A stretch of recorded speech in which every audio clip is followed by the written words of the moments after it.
year one, welcome back to another busy week. I hope you've had a refreshing and restful weekend. What I'm going to do today is read you a story online. I'm going to read you a fable, one of Aesop's fables. Can you remember when I read you a fable a few weeks ago?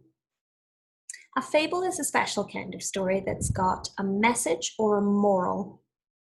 At the end is when we'll talk about it, but it runs all the way through the story. So when I read this story, I would like for you to try and figure out what the important message is. Usually these messages try to teach us to be a better person. Okay, see if you can spot it.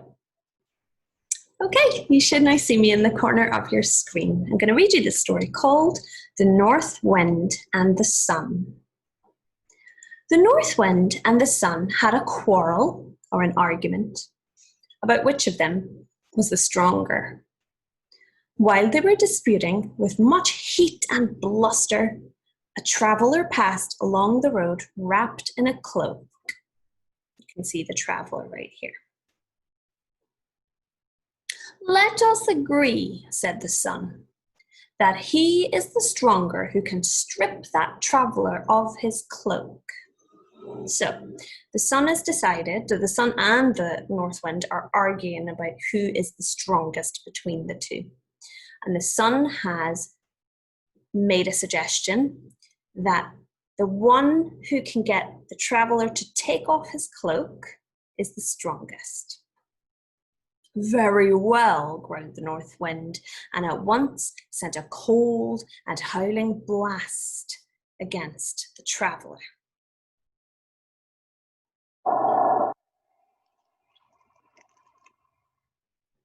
With the first gust of wind, the ends of the cloak whipped about the traveller's body, but he immediately wrapped it closely around him, and the harder the wind blew, the tighter he held it to him. The North Wind tore angrily at the cloak.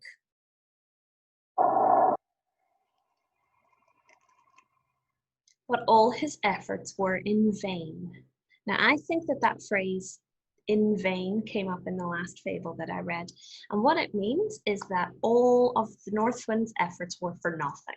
They were pointless. So they've had this argument. They want to figure out who's stronger. The Sun has said, whoever can get the traveller to take off his cloak is the strongest. And the North Wind has had a go by aggressively blowing wind towards the traveller. Has he succeeded? Has he done it? Okay, let's read on. Then the Sun began to shine. At first his beams were gentle, and in the pleasant warmth, after the bitter cold of the North Wind, the traveller unfastened his cloak and let it hang loosely from his shoulders. The Sun's rays grew warmer and warmer.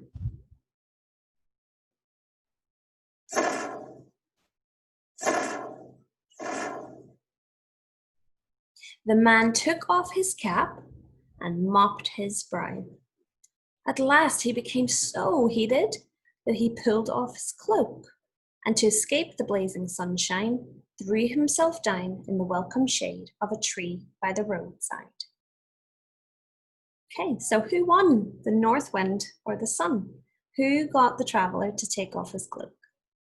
It was, of course, the Sun. So we had the North Wind, who was aggressively blowing wind, and then the Sun, whose pleasant warmth and gentleness made the traveller take off his cloak. What do you think of that story? Do you think you might spot an important message in here? I'm going to scroll down.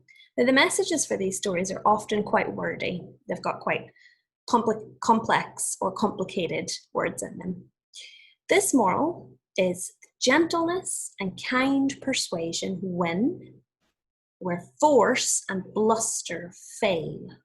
What do you think that might mean? It might be a good time to pause the video and have a discussion with whoever you're watching with. So what it means is that the gentle way that the Sun persuaded or convinced the traveller to take off his cloak is better than the aggression and the force of the north wind and that the north wind used in order to get the traveler to take off his cloak. So when we want something, do you think it's better to be gentle and persuasive and try to tell someone why you want it or convince them of something? Or do you think it's better to be forceful and aggressive?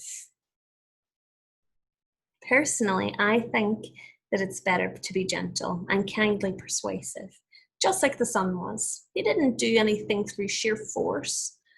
He was much more gentle in the way that he went about getting the traveler to take off his cloak.